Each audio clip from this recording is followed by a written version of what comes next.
Assalamualaikum warahmatullahi wabarakatuh. Salam sehat dan bahagia Bapak Ibu Guru hebat.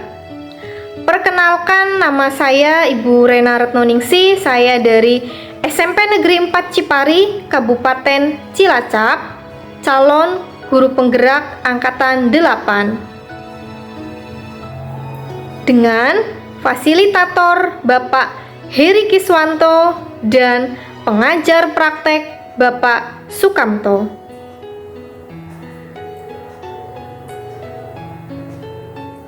Pada video kali ini saya akan menyampaikan tugas demonstrasi kontekstual modul 2.1 terkait pembelajaran untuk memenuhi kebutuhan belajar murid, di mana tugas ini berisi tentang rencana pelaksanaan pembelajaran dengan judul Modul Ajar Ilmu Pengetahuan Alam, Materi, Kelainan Sistem Reproduksi Manusia, dan Upaya Mencegahnya. Sistem reproduksi manusia ini berada pada fase D SMP kelas 9 dengan nama penyusun saya sendiri, sekolah SMP Negeri 4 Cipari. Untuk fase D SMP, alokasi waktu 3 kali 40 menit untuk kelas 9 semester 1. Kemudian capaian pembelajaran yaitu peserta didik dapat mendeskripsikan atom dan senyawa sebagai unit terkecil penyusun materi serta sel sebagai unit terkecil penyusun makhluk hidup, mengidentifikasi sistem organisasi kehidupan, serta melakukan analisis untuk menemukan keterkaitan sistem organ dengan fungsinya, serta kelainan atau gangguan yang muncul pada sistem organ tertentu, seperti sistem pencernaan, peredaran darah, pernafasan, dan sistem reproduksi. Kemudian untuk tujuan pembelajaran, yang pertama, melalui model problem-based learning, peserta didik diharapkan mampu menganalisis kelainan sistem reproduksi manusia dengan benar. Yang kedua, melalui model problem-based learning, peserta didik diharapkan mampu menganalisis upaya mencegah kelainan sistem reproduksi manusia dengan benar. Kemudian untuk indikator keberhasilan, yang pertama, peserta didik diharapkan mampu menganalisis kelainan sistem reproduksi manusia. Yang kedua, peserta didik diharapkan mampu menganalisis upaya mencegah kelainan sistem reproduksi manusia. Kemudian untuk asesmen diagnostik, guru mengumpulkan data untuk menganalisis kebutuhan belajar murid melalui kegiatan survei dengan memberikan daftar pertanyaan. Kemudian, guru mengelompokkan murid berdasarkan kesiapan belajar, minat, dan profil belajar. Kemudian asesmen formatif, guru mengumpulkan data untuk menganalisis kemajuan belajar murid melalui kegiatan observasi pada proses pembelajaran. Kemudian untuk selanjutnya yaitu asesmen sumatif. Guru mengumpulkan data untuk menganalisis hasil belajar murid melalui penilaian produk belajar murid. Selanjutnya terkait profil pelajar Pancasila yang ingin dinilai yaitu dimensi yang pertama bergotong royong dan yang kedua bernaral kritis. Untuk model pembelajaran yang digunakan yaitu problem-based learning dengan sintaks. Yang pertama, orientasi peserta didik pada masalah. Yang kedua, mengorganisasikan peserta didik untuk belajar. Yang ketiga, membimbing penyelidikan individu maupun kelompok. Yang keempat, mengembangkan dan menyajikan hasil karya. Dan yang kelima, menganalisis dan mengevaluasi proses pemecahan masalah.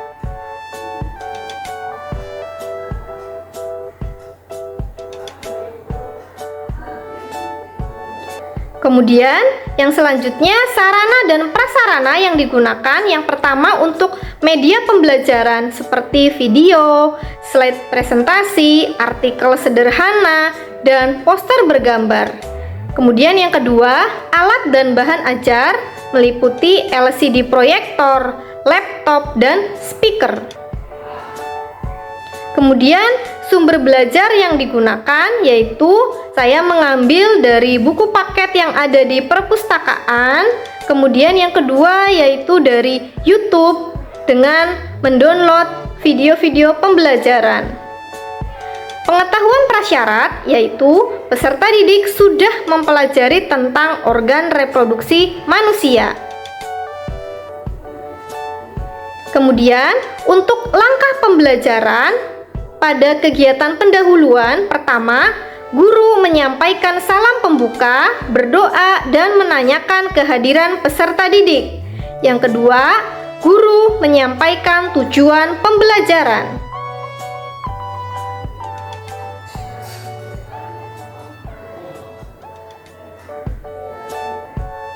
Selanjutnya, yang ketiga, guru memberikan pertanyaan pemandu kepada peserta didik untuk menganalisis kesiapan belajar peserta didik, yaitu A.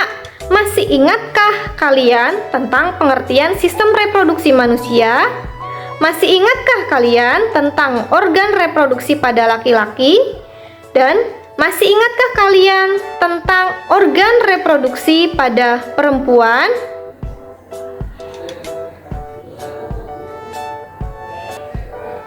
Kemudian untuk selanjutnya, langkah keempat, guru melakukan asesmen diagnostik melalui kegiatan survei untuk menganalisis minat dan profil belajar murid dengan memberikan daftar pertanyaan. Langkah kelima, guru menganalisis hasil asesmen diagnostik dari jawaban peserta didik. Dan yang keenam, guru membimbing peserta didik untuk membentuk kelompok berdasarkan kebutuhan belajar yang terdiri dari 4 sampai 5 orang. Kemudian, untuk kegiatan inti, di sini ada sintak orientasi peserta didik pada masalah untuk diferensiasi konten. Yang pertama, peserta didik diarahkan untuk mengamati dan memahami masalah yang disampaikan guru melalui media pembelajaran seperti artikel sederhana, video pembelajaran, kemudian ada poster bergambar untuk memenuhi kebutuhan belajar peserta didik yang berbeda-beda seperti dari segi visual, audiosonik, dan kinestetik. Kemudian, untuk diferensiasi proses, peserta didik diarahkan untuk berdiskusi dan berkolaborasi menyelesaikan masalah terkait kelainan dan cara mencegah sistem reproduksi manusia dengan 3 skenario sesuai jenjang kesiapan belajar. Yang pertama, menjawab daftar pertanyaan terkait kelainan dan penyebab kelainan dan cara mencegahnya. Ini untuk kelompok kesiapan belajar cukup.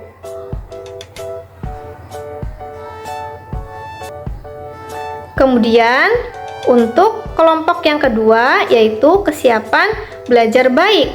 Dalam hal ini, peserta didik mengisi tabel hubungan antara kelainan, penyebab kelainan, dan cara mencegahnya. Kemudian, skenario yang ketiga, melakukan presentasi di depan kelas terkait kelainan, penyebab kelainan, dan cara mencegah kelainan pada sistem reproduksi manusia untuk kelompok belajar dengan kesiapan belajar sangat baik.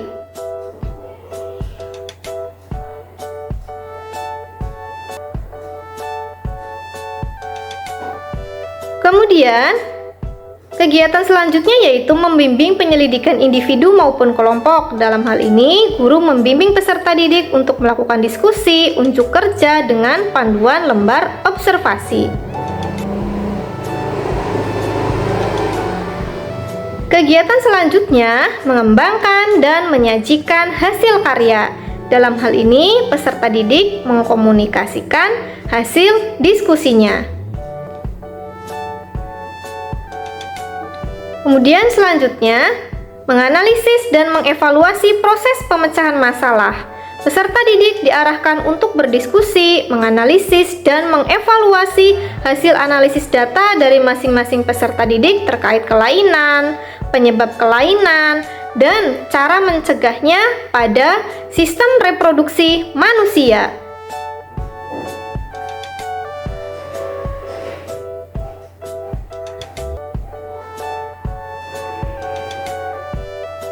Kemudian selanjutnya, untuk diferensiasi produk, langkahnya guru memberikan penugasan individu dengan memberikan pilihan berupa produk hasil belajar yang beragam.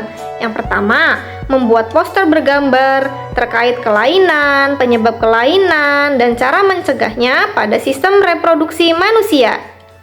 B. Membuat mind mapping terkait kelainan, penyebab kelainan, dan cara mencegahnya pada sistem reproduksi manusia. C. Membuat desain Canva terkait kelainan, penyebab kelainan, dan cara mencegahnya pada sistem reproduksi manusia.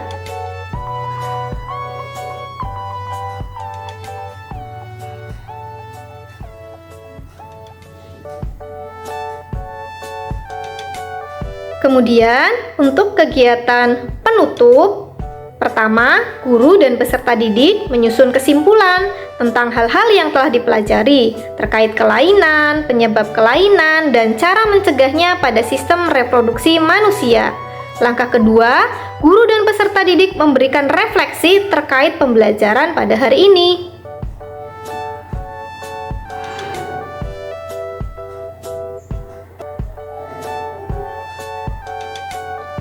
Untuk kegiatan refleksi pada guru, di sini ada beberapa pertanyaan pemandu. Apakah semua peserta didik dapat mengikuti kegiatan pembelajaran dengan baik? Apa kesulitan yang dialami peserta didik dalam mengikuti kegiatan pembelajaran? Dan yang ketiga, langkah apa yang perlu dilakukan untuk memperbaiki pembelajaran selanjutnya?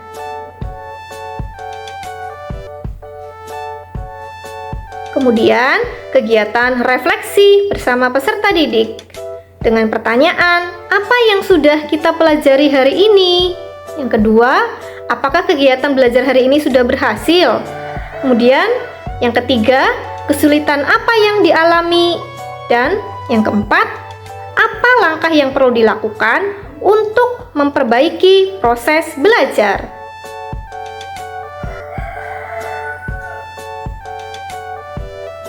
Selanjutnya, guru dan peserta didik berdoa untuk mengakhiri pembelajaran. Keempat, guru memberikan salam penutup. Kemudian untuk penilaian terdapat 3 aspek yang akan dilaksanakan. Aspek pertama yaitu sikap. Dalam hal ini, guru mengobservasi sikap bergotong royong dan bernalar kritis pada saat proses pembelajaran. Aspek kedua, pengetahuan. Guru mengobservasi kemajuan belajar murid pada saat proses pembelajaran. Aspek ketiga, keterampilan, yaitu dengan penilaian produk hasil belajar murid dengan instrumen terlampir.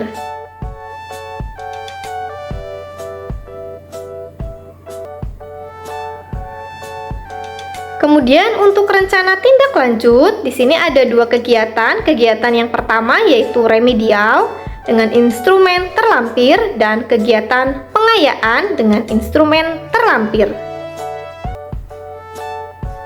Untuk lampiran yang pertama yaitu asesmen diagnostik. Tujuan dari asesmen diagnostik yaitu untuk menganalisis kebutuhan belajar murid pada aspek minat dan profil belajar murid. Dengan petunjuk, jawablah pertanyaan di bawah ini dengan memberikan tanda silang sesuai dengan kondisi dan minat kamu. Di mana ini nanti akan diisi oleh peserta didik, kemudian nanti dianalisis oleh guru sesuai dengan pemetaan. Untuk daftar pertanyaan, yang pertama, media pembelajaran apa yang kalian sukai? Kemudian pilihannya ada poster bergambar, artikel sederhana, dan video pembelajaran. Kemudian pertanyaan kedua, kegiatan pembelajaran apa yang kalian sukai? Apakah presentasi, diskusi, atau tanya jawab? Kemudian, jika kalian diminta untuk membuat hasil karya belajar, produk dalam bentuk apa yang kalian sukai? Apakah poster bergambar, mind mapping, maupun desain Canva?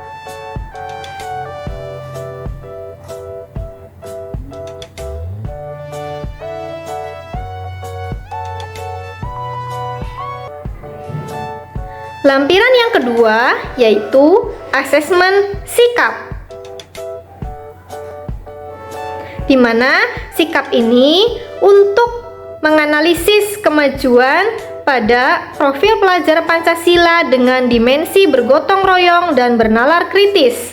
Di sini petunjuknya, berilah tanda centang pada kolom kategori yang sesuai. Ada 4 kategori.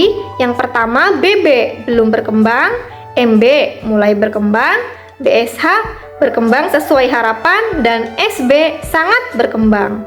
Ini nantinya akan guru nilai berdasarkan proses pembelajaran saat di kelas dengan melakukan kegiatan observasi selama proses pembelajaran. Kemudian, lampiran yang ketiga yaitu asesmen formatif. Asesmen ini digunakan untuk menganalisis kemajuan belajar peserta didik, di mana ini dilihat dengan ketercapaian dari tujuan pembelajaran yang ingin dicapai, yaitu meliputi peserta didik mampu menganalisis kelainan sistem reproduksi manusia dengan benar, kemudian peserta didik mampu menganalisis upaya mencegah kelainan sistem reproduksi manusia dengan benar. Di mana asesmen formatif ini dilakukan pada saat proses pembelajaran berlangsung dengan teknik penilaian observasi. Bentuk instrumennya lembar penilaian dan lembar observasi. Di sini ada rubrik penilaian. Untuk indikator yang pertama, peserta didik diharapkan mampu menganalisis kelainan sistem reproduksi manusia dengan benar. Kemudian ada aspek yang diamati. A. Membedakan gambar mikroorganisme penyebab kelainan dengan benar. B. Menjelaskan jenis mikroorganisme penyebab kelainan dengan benar. Dan C. Menjelaskan ciri-ciri kelainan sistem reproduksi manusia dengan benar. Kemudian, aturan pemberian skor. Skor 1 jika peserta didik tidak melakukan 3 aspek yang diamati. Skor 2 jika peserta didik melakukan 1 aspek yang diamati. Skor 3 jika peserta didik melakukan 2 aspek yang diamati. Skor 4 jika peserta didik melakukan 3 aspek yang diamati.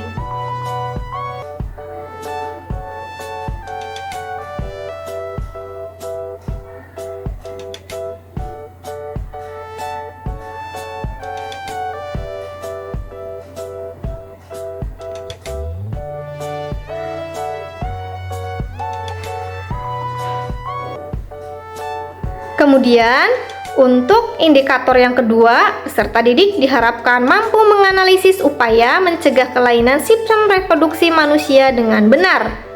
Untuk aspek yang diamati ada 4, menyebutkan 1 upaya cara mengatasi kelainan. B. Menyebutkan 2 upaya cara mengatasi kelainan. C. Menyebutkan 3 upaya cara mengatasi kelainan. D. Menyebutkan 4 upaya cara mengatasi kelainan. Kemudian, aturan pemberian skor. Skor 1 jika peserta didik hanya mampu menyebutkan 1 upaya. Skor 2 jika peserta didik mampu menyebutkan 2 upaya. Dan skor 3 jika peserta didik mampu menyebutkan 3 upaya. Sedangkan skor 4 jika peserta didik mampu menyebutkan 4 upaya cara mengatasi kelainan. Setelah itu, kemudian panduan penilaiannya. Nilai tiap indikator yaitu rumusnya jumlah skor yang diperoleh siswa dibagi jumlah total skor. Sedangkan untuk memperoleh nilai total, maka rumusnya jumlah nilai tiap indikator dibagi jumlah indikator.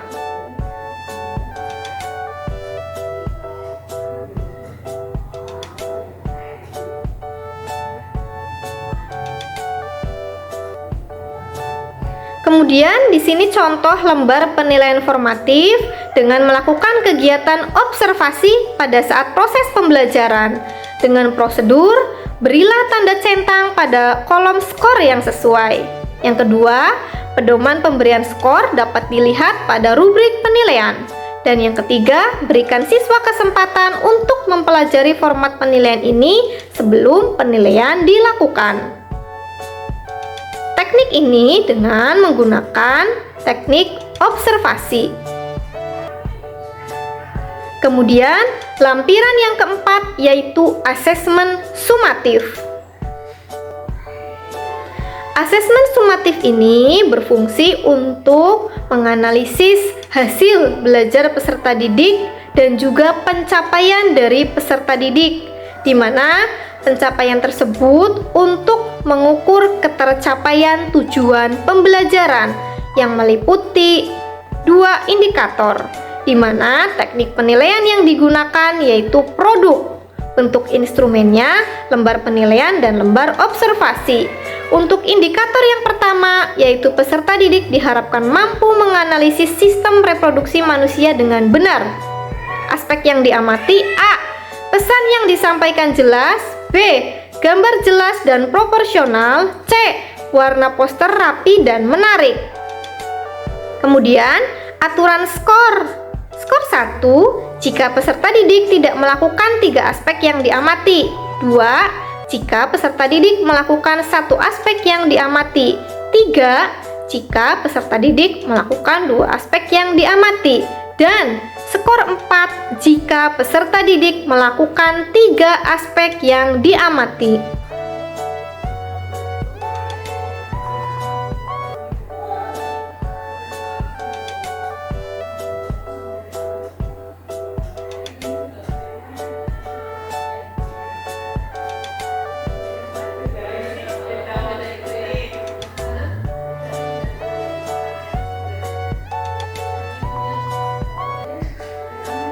Kemudian, untuk indikator yang kedua, peserta didik diharapkan mampu menganalisis upaya mencegah kelainan sistem reproduksi manusia dengan benar.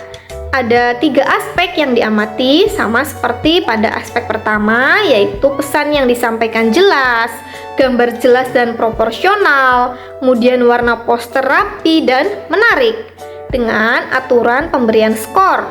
Skor 1 jika peserta didik tidak melakukan 3 aspek yang diamati. Skor 2 jika peserta didik melakukan 1 aspek yang diamati. Skor 3 jika peserta didik melakukan 2 aspek yang diamati. Dan skor 4 jika peserta didik melakukan 3 aspek yang diamati. Panduan penilaian: nilai tiap indikator rumusnya jumlah skor yang diperoleh siswa dibagi jumlah total skor. Sedangkan untuk memperoleh nilai total dengan rumus jumlah nilai tiap indikator dibagi jumlah indikator.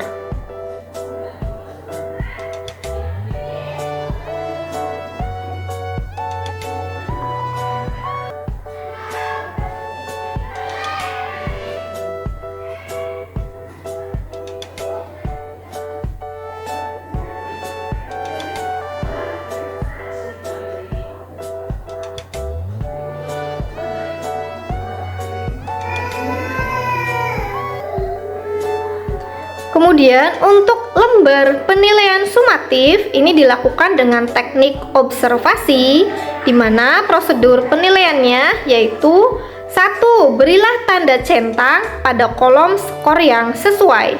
Kedua, pedoman pemberian skor dapat dilihat pada rubrik penilaian. Ketiga, berikan siswa kesempatan untuk mempelajari format penilaian ini sebelum penilaian dilakukan. Lampiran 5. Kriteria ketercapaian tujuan pembelajaran atau disingkat KKTP, di mana KKTP ini sebagai panduan untuk menganalisis apakah tujuan pembelajaran yang ingin dicapai pada saat proses pembelajaran sudah tercapai atau belum.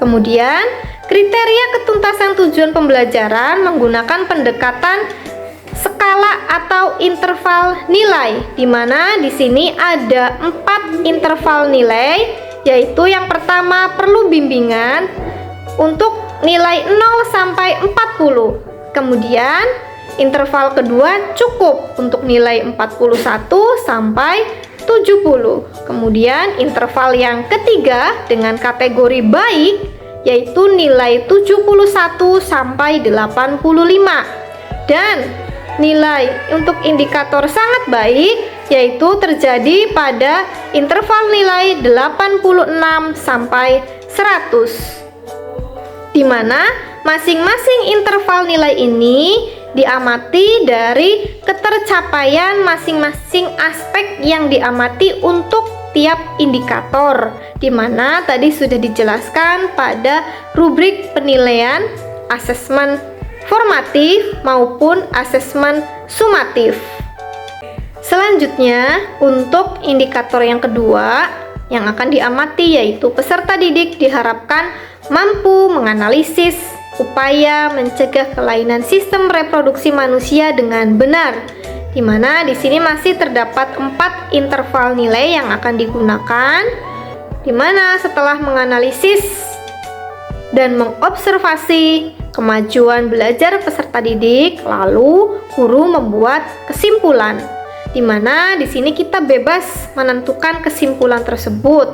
Misalnya, pada tujuan pembelajaran ini kesimpulannya yaitu peserta didik dianggap mencapai tujuan pembelajaran jika satu indikator mendapatkan nilai cukup, yaitu interval nilai 41 sampai 70, dan satu indikator mendapatkan nilai baik, yaitu 71 sampai 85. Kemudian, jika ada 2 indikator mendapatkan nilai perlu bimbingan, yaitu 0 sampai 40, maka perlu dilakukan intervensi agar pencapaian peserta didik ini dapat diperbaiki.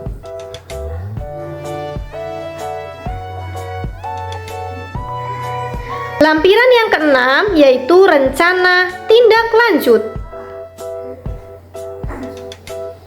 Rencana tindak lanjut ini dilakukan setelah menganalisis ketercapaian tujuan pembelajaran dengan menggunakan instrumen KKTP. Setelah menentukan murid untuk mengelompokkan mana yang perlu bimbingan, mana yang perlu tindak lanjut, maka ada rencana kegiatan program remedial. Di sini ada instrumen yang digunakan dengan menggunakan 7 kolom. Aturannya pada kolom 4 diisi dengan indikator yang tidak tercapai, yaitu dalam pembelajaran ini ada 2 indikator. Kemudian dituliskan apakah indikator pertama atau indikator yang kedua. Pada kolom 5 diisi dengan pembelajaran remedial yang disesuaikan dengan indikator yang tidak tercapai, yaitu misalnya yang pertama, memberikan bimbingan secara khusus dan perseorangan bagi peserta didik yang belum mencapai semua indikator dalam tujuan pembelajaran. Yang kedua, melakukan diferensiasi pada strategi, model, dan media ajar bagi peserta didik yang belum mencapai salah satu indikator dalam tujuan pembelajaran. Pada kolom 6, diisi dengan nilai peserta didik setelah diberikan kegiatan remedial, di mana nilai yang diperoleh hanya untuk menentukan ketercapaian tujuan pembelajaran, sehingga nilai yang akan diolah adalah nilai batas ketuntasan. Pada kolom 7 diisi dengan tuntas atau tidak tuntas.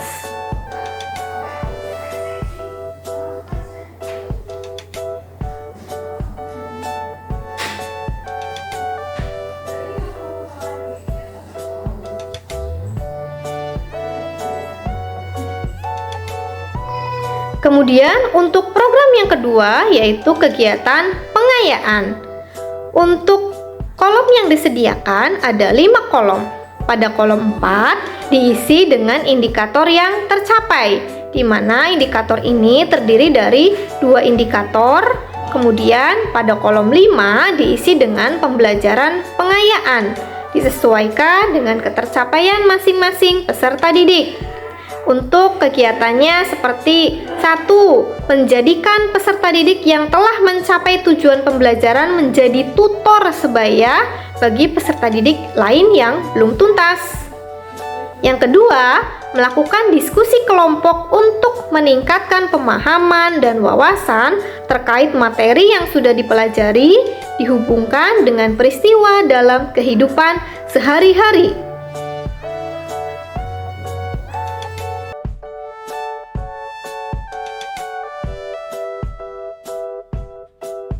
Terima kasih, semoga bermanfaat dan menginspirasi. Salam guru penggerak, tergerak, bergerak, menggerakkan. Wassalamualaikum warahmatullahi wabarakatuh.